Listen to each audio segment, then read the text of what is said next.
In this video, I'm going to show you how to convert a Visa gift card into cash instantly. This is going to be a quick tutorial, so stick around till the end. I tried doing this video tutorial with money orders, Cash App, and on Venmo, but none of these three accept Visa gift cards. But I kept trying and I found out a new strategy using my trusty PayPal account. Before you dive in, ensure your Visa gift card is registered to your address via the gift card's website. Once that's squared away, follow the steps. Log into your PayPal account on your computer or phone. Next, click on this wallet icon here. Click on this Add Card Plus icon here. You will now see the pop-up option here. Click on the debit and credit cards option. You will be adding cards manually, so I'll click on debit and credit card here again. Enter your Visa gift card details. And just follow additional instructions and your gift card will be connected in no time. With your gift card now linked, click on the $sign here if you want to send money or go back to the home screen to find the contact that you've already sent money to. Choose a trustworthy recipient, perhaps another one of your accounts, and opt for the Visa gift card.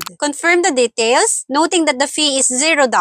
Although depending on the receiving account, fees might vary. If all looks good, click send now. And that is how to convert a Visa gift card into cash instantly. Like if you like, comment, subscribe, and thank you so much for watching.